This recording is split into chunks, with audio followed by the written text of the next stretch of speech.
Students, ये है आपके क्लास 8 की हिंदी व्याकरण की बुक सुरभिका।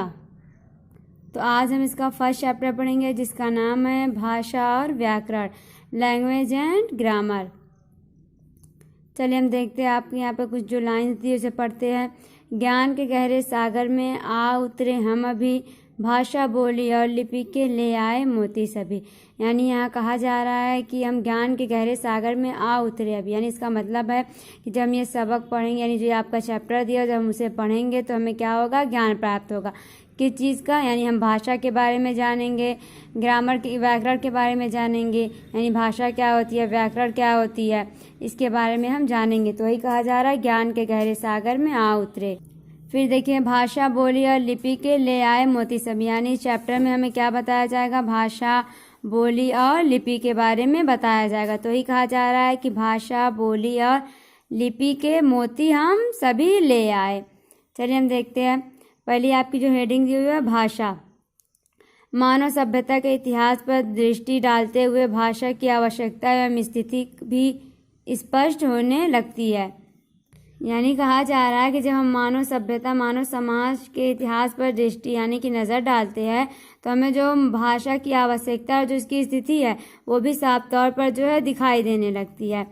आदिम युग के मानव ने जब जगत से संबंध जोड़ा तो मनोभाव की अभिव्यक्ति के लिए हृदयगत इच्छाएं तीव्र होने लगी। यानी कहा जाए जो आदि काल के लोग थे, आदि युग के जो लोग थे, मानव थे, उन्हें जब जगत से यानी कि जब मानव जगत से संबंध जोड़ा तो क्या हुआ, उनके जो मनोभाव थे, यानी मनोभाव मतलब होता है मन के भाव, यानी जो उनके मन के भाव थे उसे अभिव्यक्त करने के लिए इन्होंने क्या किया, इनकी जो हृदयगत इच्छाएं थी वो जो तीव्र यानी कि तेज होने लगी थी। सर्वप्रथम उसने संकेतों, प्राकृतिक की अनुकरणीय ध्वनियों तथा अस्पष्ट ध्वनियों से अपने मन के भावों को प्रकट किया। यानी पहले क्या करते हैं, सर्वप्रथम सबसे पहले इन्होंने संकेतों और उसके बाद प्रकृति के अनुकरणीय मतलब होता है नकल करना या अनुकरण करना, उसकी ध्वनियों को और अस्पष्ट ध्वनियों को अपने मन के भाव के द्वारा जो है वो प्रकट किया। किंतु इससे उसे संतुष्टि नहीं हुई, लेकिन इससे जो है उन्हें संतुष्टि नहीं मिलती है। सभ्यता के विकास के साथ साथ उसने ध्वनि समूहों का सहारा लेकर अपने विचारों को प्रकट करना आरंभ किया। उसके बाद क्या कर, जैसे जैसे उनका सभ्यता का विकास होता है वैसे वैसे इनके जो है ये ध्वनि समूह का जो है सहारा लेते हैं और अपने मन के विचारों को प्रकट करना आरंभ कर देते हैं, यानी शुरू कर देते हैं। कालांतर में ध्वनियाँ सार्थक शब्दों के आधार पर बनी। यानी कालांतर में जो ध्वनियाँ थी वो सार्थक शब्दों के आधार पर बनती है, जिनकी सहायता से वाक्य बनाए जाने लगे और वैचारिक आदान प्रदान संभव होने लगा। यानी जिन्हीं की सहायता से जो है वाक्य बनाए जाने लगे और वैचारिक आदान प्रदान, यानी जो वैचारिक आदान प्रदान था, यानी लोग जो है एक दूसरे की बात को समझने लगे और जो इंसान थे यानी जो लोग थे वो दूसरे को अपनी बात जो है समझाने लगे। इस प्रकार विचारों के आदान प्रदान का साधन को भाषा कहते हैं। यानी इसी प्रकार के जो विचार के आदान प्रदान होते हैं उसे हम क्या कहते हैं, भाषा कहते हैं। विचार मतलब होते हैं यानी हम अपने मन के भाव को किसी को समझाते हैं, किसी के मन के भाव को समझते हैं बोलकर, तो उसे हम क्या कहेंगे, भाषा कहेंगे।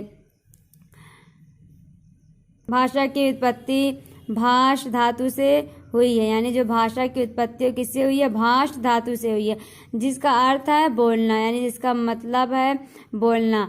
दूसरे शब्दों में यह व्यक्त किए गए ध्वनि समूहों का उच्चारण करना है। यानी कि दूसरे शब्दों में अगर हम कहें तो ये क्या होता है, व्यक्त किए गए ध्वनि समूहों का उच्चारण करना है। भाषा के द्वारा ही पूर्णतः स्पष्ट रूप में अभिव्यक्ति संभव है, भावाभिव्यक्ति जो है वो संभव है।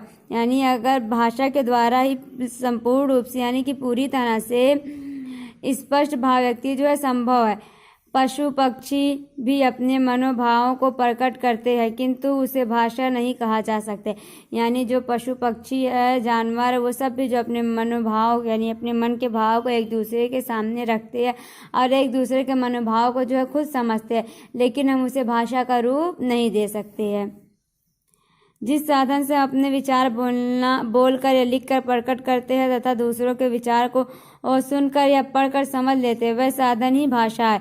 यानी जिस साधन से हम अपने विचार बोलकर या लिखकर या दूसरे के विचार पढ़कर या सुनकर समझ लेते हैं या समझा देते हैं, वह साधन क्या कहलाता है? भाषा कहलाता है, भाषा के रूप। अब देखिए यहाँ पे आपको भाषा के रूप बताए गए। भाषा निम्नलिखित 2 रूपों में प्रयुक्त होती है। भाषा कितने रूपों में प्रयुक्त होती है? 2 रूपों में। मौखिक भाषा, मौखिक भाषा मतलब होता है यानी कि जो हम बोलकर या सुनकर, बोलकर एक दूसरे को समझाते या सुनकर दूसरे की बात को जो है हम समझते हैं। लिखित भाषा यानी कि हम लिखकर जो है अपनी बात को दूसरे तक पहुँचाते हैं या दूसरे की बात जो है पढ़कर समझते हैं। नंबर 1 देखिए मौखिक भाषा। जब कोई परस्पर बातचीत या भाषण आदि द्वारा अपने विचार प्रकट करता है तो यह भाषा का मौखिक रूप कहा जाता है।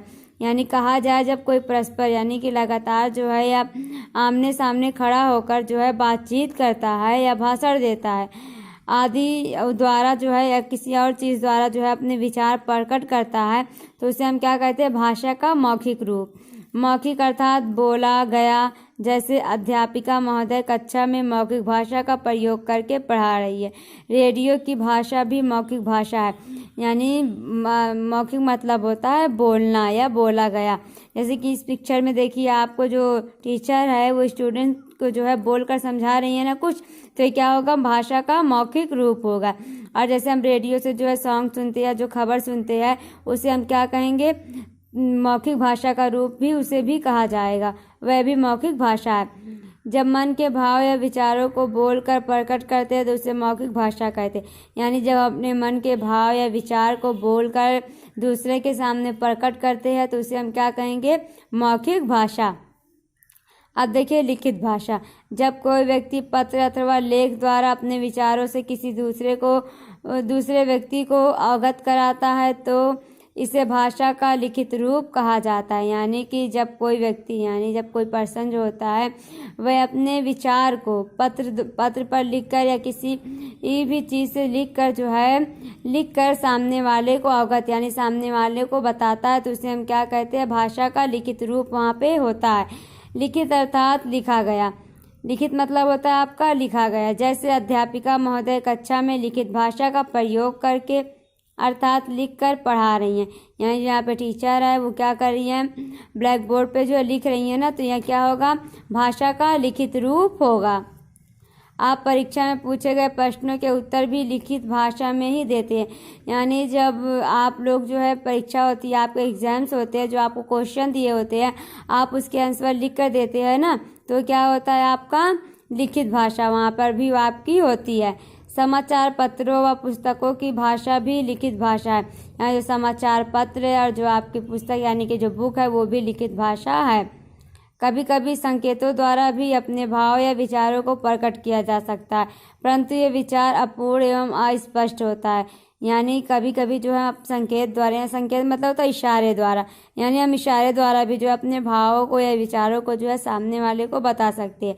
लेकिन ये जो विचार होंगे अपूर्ण होंगे या अस्पष्ट होंगे, यानी जो है सामने वाला पूरी तरह से इसे समझ नहीं पाएगा। जैसे कि हम उदाहरण के तौर पर गूंगे व्यक्ति को ले सकते हैं। जो गूंगा इंसान होता है उसे जो कहना होता है वो इशारे के तौर पर कहता है ना, इशारे में बताता है, लेकिन हर कोई जो है उसके इशारे को समझ नहीं पाता, इसीलिए वो क्या होगा? अस्पष्ट अपूर्ण होगा।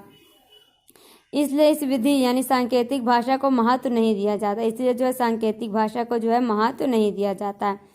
जब मन के भाव विचारों को लिखकर प्रकट करते हैं तथा पढ़कर समझते हैं तो इसे लिखित भाषा कहते हैं।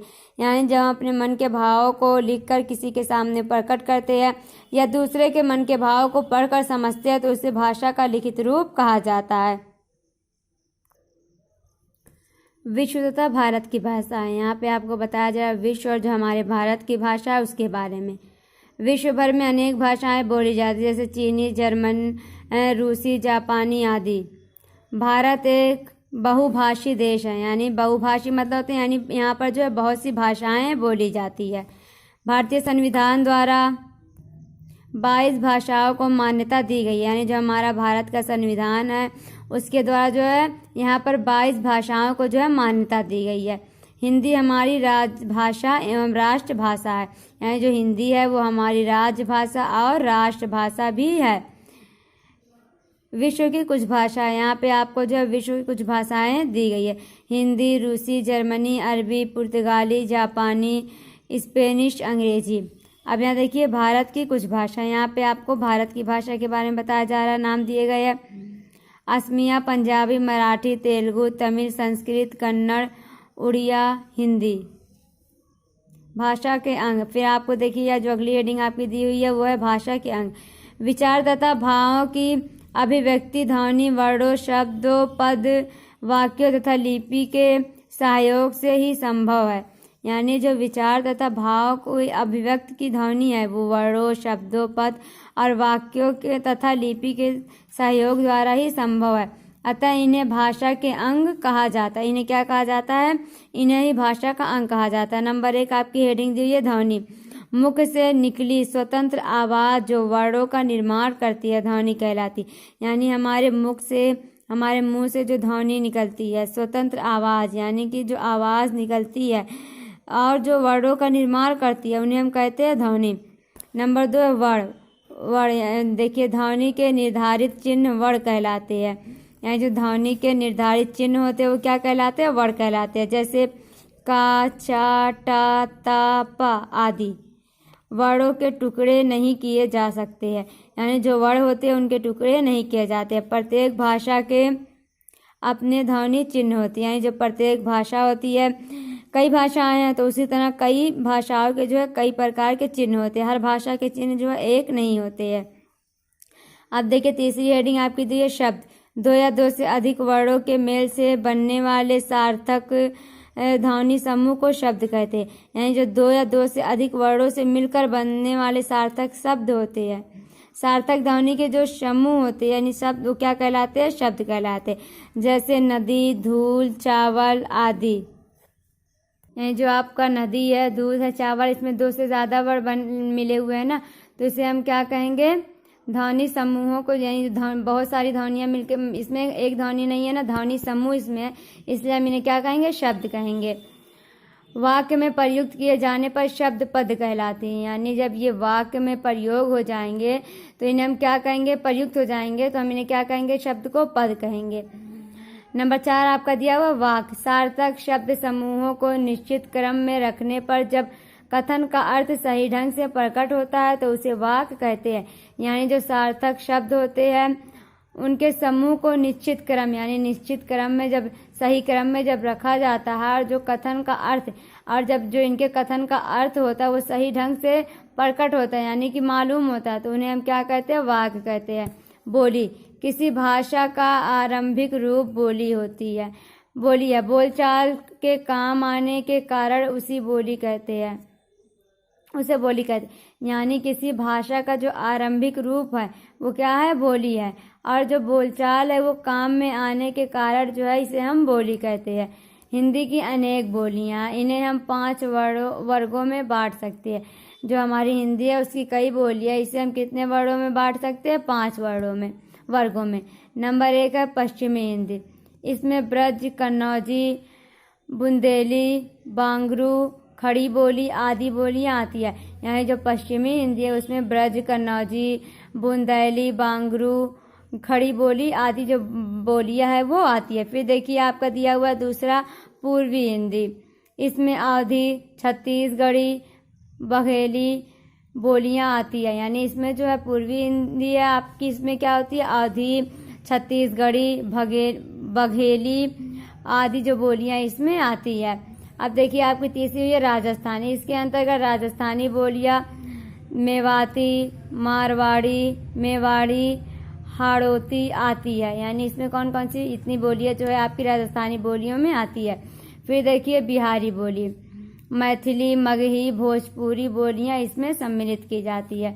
फिर आपकी दी है पहाड़ी। इसके अंतर्गत हिमाचल, कुमाऊनी, गढ़वाली बोलियां आती है। पहाड़ी बोली में आपकी कौन कौन सी बोली आती है? हिमाचली, कुमाऊली, गढ़वाली आदि बोलियां जो आपकी इसमें आती है। फिर देखिए आपको यहाँ पे दिया गया है लिपि। अब यहाँ पे आपको लिपि के बारे में बताया गया। भाषा तथा लिपि में गहरा संबंध है। यानी जो हमारी भाषा और जो लिपि है इसमें जो है गहरा संबंध है। कठिन विचारों को लिपि द्वारा ही लिखित रूप दिया जा सकता है। यहाँ जो कठिन विचार होते हैं उसे लिपि द्वारा ही लिख कर हम समझा सकते हैं, यानी लिखित रूप हम दे सकते हैं। भाषा को लिखित रूप देने के लिए जिस ध्वनि चिन्हों का प्रयोग होता है उसे लिपि कहते हैं। यानी भाषा को लिखित रूप देने के लिए जिन ध्वनि चिन्हों का प्रयोग होता है उसे हम लिपि कहते हैं। जैसे का, खा, गा, घा, ये सब आपके क्या हो जाएंगे, लिपि के चिन्ह हो जाएंगे, यानी लिपि होंगे। ये ध्वनि चिन्ह है ना, तो इन्हें हम क्या कहेंगे, लिपि कहेंगे। लिखित भाषा की हर ध्वनि का एक निश्चित चिन्ह होता है जिसे वर्ण कहते हैं, और जो लिखित भाषा होती है इसकी ध्वनि का जो है एक निश्चित यानी कि निश्चय किया गया चिन्ह होता है जिसे वर्ण कहा जाता है। और देखिए, मौखिक भाषा को जिन चिन्हों और अंकों द्वारा लिखा जाता है उन्हें लिपि कहते हैं। प्रमुख भारतीय भाषाएं एवं उनकी लिपियां। यहाँ पे देखिए कुछ प्रमुख भारत की जो भाषाएं दी हुई है और उनकी लिपियां दी गई है। देखिए, भाषा, लिपि, उदाहरण, यानी भाषा दिया गया है, लिपि दिया गया है, उदाहरण दिया गया है। हिंदी की जो लिपि है वो है देवनागरी, इसका उदाहरण होगा हिंदी। फिर सिंधी की है देवनागरी, फारसी, सिंधी, फारसी, सिंधी। मराठी का देवनागरी, मराठी। यानी इसी तरह जो देखिए आपकी कितनी बोलियां भाषा दी हुई है, 22 भाषा दी हुई है, और 22 लिपि और 22 उदाहरण आपके जो है दिए गए हैं। चलिए अब हम देखते हैं व्याकरण। अब यहाँ पे आपको बताया जा रहा है व्याकरण मीन्स होता है आपका ग्रामर। तो यहाँ पे व्याकरण यानी कि ग्रामर के बारे में पढ़ते हैं। देखिए, भाषा नियमों से बंधी है, यानी जो भाषा है वो नियमों से बंधी है। प्रत्येक वर्ड, शब्द, पद और वाक्य के अपने नियम है। यानी जो प्रत्येक वर्ड होते हैं, शब्द होते हैं, पद होते हैं, वाक्य होते हैं, इनके जो है एक नियम होते हैं। इन नियमों का ज्ञान कराने वाला शास्त्र व्याकरण कहलाता है। और जो इन नियमों का ज्ञात करवाता है, इसकी जिससे हमें नॉलेज होती है, उसे हम क्या कहते हैं, व्याकरण यानी कि ग्रामर कहते हैं। देखिए अगला जो आपका दिया हुआ, भाषा के नियमों का शास्त्र व्याकरण कहलाता है। यानी जो भाषा के नियम होते हैं उसका शास्त्र क्या कहलाता है, व्याकरण यानी कि ग्रामर कहलाता है। व्याकरण के 4 अंग है।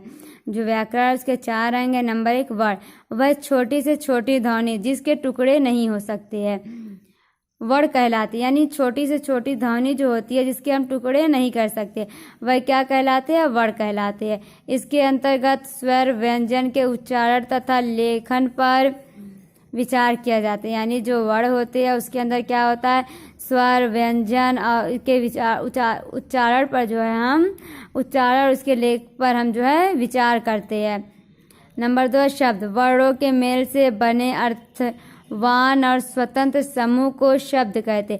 यानी जो वर्णों के मेल से बनते हैं, अर्थवान यानी कि जिसका अर्थ निकलता हो, और जो स्वतंत्र समूह हो उसे हम क्या कहते हैं, शब्द कहते हैं। इसमें संज्ञा, सर्वनाम, पर्यायवाची, विलोम, संधि, समास आदि पर विचार किया जाता है। यानी जो शब्द होते हैं इसके अंदर क्या क्या आता है, संज्ञा, सर्वनाम, पर्यायवाची, विलोम, संधि, समास आदि पर विचार किया जाता है।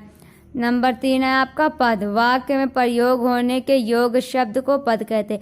यानी जो वाक्य होता है उसके अंदर जो शब्द प्रयोग किया जाता है, यानी जो शब्द उसके अंदर प्रयोग करने के लायक हो, उसे हम क्या कहते हैं, पद कहते हैं। इसके अंतर्गत कर्ता, क्रम आदि कारकों और पदबंधों पर विचार किया जाता है। यानी जो पद होते हैं उसके अंतर्गत जो होता है कर्ता और क्रम और जो आदि कारक होते हैं उनके पदबंधों पर जो है विचार किया जाता है।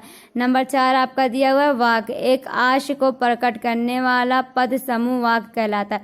एक आशय यानी जिसका कोई आश हो या जिसका कोई अर्थ हो, जिससे कोई आशा हो उसी को हम क्या कहते हैं, पद समूह कहते हैं। इसके अंतर्गत वाक्य की रचना, अर्थ, रूपांतरण, विराम चिन्ह आदि के नियम जो है आते हैं।